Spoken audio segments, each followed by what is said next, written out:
Assalamualaikum warahmatullahi wabarakatuh. Sebelumnya perkenalkan, nama saya Duratul Iqomatin Nikmah. Saya mahasiswa Institut Ilmu Al-Quran An-Nur Yogyakarta semester 4, jurusan Pendidikan Agama Islam. Di sini saya akan memaparkan sedikit terkait materi mata kuliah Antropologi Sosiologi Pendidikan dengan judul Struktur Sosial Masyarakat.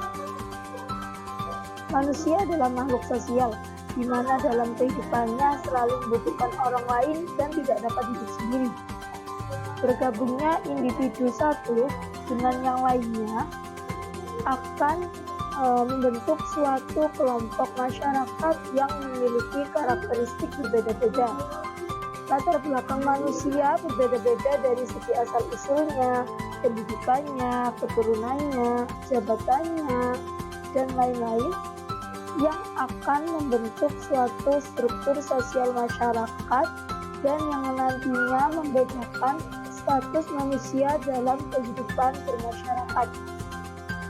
Secara umum, struktur sosial masyarakat didefinisikan sebagai pola hubungan sosial antar individu atau kelompok dalam suatu masyarakat.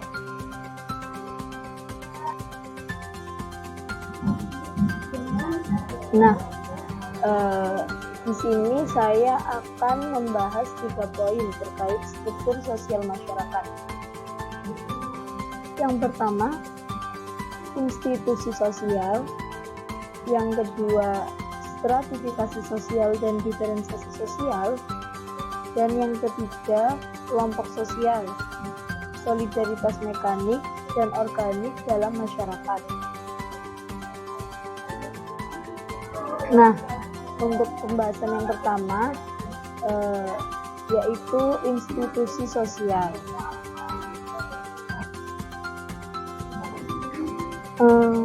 Tadi sudah kita bahas ya, struktur sosial itu terbentuk dari interaksi pada institusi sosial atau lembaga sosial dan pola hubungan yang dilembagakan dalam kehidupan suatu masyarakat. Institusi sosial itu sebagai norma-norma, aturan-aturan, pola-pola organisasi yang dikembangkan di sekitar kebutuhan-kebutuhan atau masalah-masalah pokok yang terkait dengan pengalaman masyarakat. Institusi ini merujuk pada upaya masyarakat untuk memenuhi kebutuhan atau untuk mengatasi masalah. Jadi lembaga-lembaga itu digunakan untuk memenuhi kebutuhan hidupnya dan untuk mengatasi masalah-masalah kehidupan masyarakat sehari-hari. Nah, masuk pembahasan yang kedua yaitu stratifikasi sosial dan diferensiasi sosial.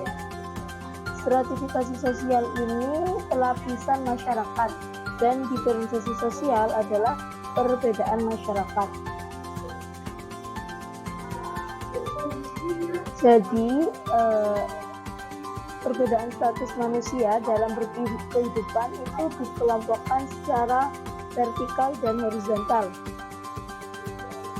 Yang secara vertikal itu stratifikasi sosial atau pelapisan masyarakat, dan secara horizontal itu diferensiasi sosial atau perbedaan masyarakat.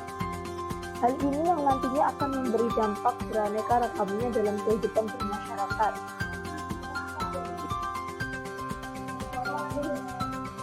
Perbedaan status manusia secara vertikal yaitu stratifikasi sosial merupakan gejala alami yang tidak bisa dihilangkan. Jadi seperti faktor yang berkaitan dengan keturunan, kekayaan, kedudukan, pendidikan, pekerjaan, dan lain-lain. Pembentukan stratifikasi sosial ini sangat terkait dengan nilai-nilai yang berharga dan terhormat.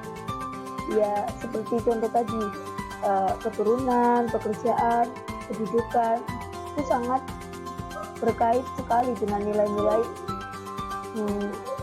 kehormatan. Nah, dari beberapa faktor tadi, faktor kedudukan, pekerjaan, keturunan, kemudian muncullah pelapisan masyarakat seperti kaum bangsawan, golongan menengah, golongan miskin, pejabat negara, rakyat jelata, pemulung, dan lain-lain. Jadi pelapisan masyarakat itu disebabkan dari gejala alami tadi. Ya, ini yang disebut dengan stratifikasi sosial. Kemudian yang kedua yaitu diferensiasi sosial. Diferensiasi sosial ini yaitu perbedaan masyarakat yang digolongkan secara horizontal. Diferensiasi sosial ini mengelompokkan masyarakat itu dari sudut fisik semata. Jadi berbeda dengan tadi yang stratifikasi sosial yang melapiskan masyarakat dari keturunan, pendidikan, pekerjaan. Kalau diferensiasi sosial ini mengelompokkan masyarakatnya dari fisik.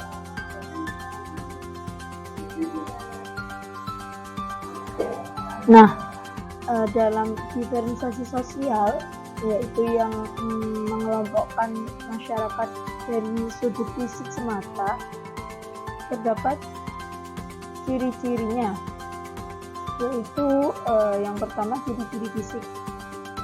Jadi ciri-ciri ini yang mengelompokkan manusia berhubungan dengan sifat-sifat bawaan ras seperti bentuk warna rambut, warna kulit, postur tubuh, dan lain-lain. Kemudian juga terdapat ciri-ciri sosial, yaitu berhubungan dengan fungsi dan tugas masyarakat yang berkaitan dengan profesi, pekerjaan, maupun mata pencaharian sehari-hari. Namun faktor ini berbeda dengan yang secara vertikal. Jadi profesi, pekerjaan, atau mata pencaharian sehari-hari ini dicirikannya dengan adanya perbedaan bakat minat seseorang. Kemudian ada juga ciri-ciri budaya. Ciri-ciri budaya ini yang berhubungan dengan adat istiadat dan kebudayaan yang berkembang dalam kehidupan masyarakat. Perbedaan sosial atau diferensiasi sosial ini dapat menyebabkan timbulnya pelapisan sosial, karena diferensiasi sosial ini mempengaruhi seseorang dalam memberi penilaian yang akhirnya timbul pemilihan terhadap suatu golongan tertentu, seperti dari ciri-ciri fisik nanti dikelompokkan itu bisa menimbulkan pelapisan masyarakat. Jadi dari diferensiasi sosial itu bisa menjadi stratifikasi sosial. Kemudian pembahasan yang ketiga, kelompok sosial, solidaritas mekanik dan organik dalam masyarakat. Dalam kelompok sosial semestinya mempunyai tujuan bersama yang hendak dicapai. Nah, dari hal ini timbullah perasaan kesamaan dan akan menimbulkan hal yang disebut solidaritas. Nah, arti dari solidaritas itu sendiri ini merupakan adanya rasa ketergantungan atau rasa senasib seperjuangan antara satu sama lain. Jadi dari kelompok sosial yang memiliki tujuan itu akan menimbulkan perasaan-perasaan kesamaan yang disebut solidaritas. Dalam masyarakat, solidaritas itu sendiri terbagi menjadi dua, yaitu solidaritas mekanik dan solidaritas organik. Yang pertama, solidaritas mekanik. Solidaritas mekanik ini merupakan solidaritas yang diikat dari sifat-sifat dan kepercayaan yang sama. Solidaritas mekanik ini terbentuk dari masyarakat yang sederhana dan disatukan dalam banyak persamaan. Sedangkan solidaritas organik itu merupakan solidaritas yang mengikat masyarakat yang telah mengenal satu sama lain dan dipersatukan oleh saling ketergantungan antar bagian. Solidaritas organik ini terbentuk dari masyarakat kompleks yang disatukan dengan perbedaan.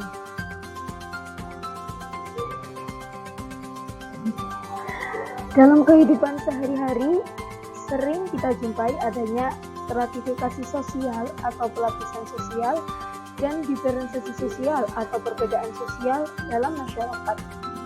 Hal ini saling terkait dan tidak akan lepas dalam kehidupan manusia. Terbentuknya struktur sosial dalam masyarakat yang berbeda-beda ini menegaskan bahwa keanekaragaman ini merupakan potensi pembangunan tersendiri yang patut disyukuri. Setiap manusia memiliki kelebihan dan kekurangan masing-masing. Antar sesama manusia harus saling melengkapi dan saling membantu agar segala kebutuhan hidup terpenuhi dengan baik. Nah, hal inilah yang disebut makhluk sosial sebenarnya. Mungkin cukup sekian dari saya. Kurang dan lebihnya mohon maaf. Jika ada pertanyaan terkait dari video ini, mohon dikirimkan ke email ini ataupun ke nomor telepon ini. Terima kasih. Wassalamualaikum warahmatullahi wabarakatuh.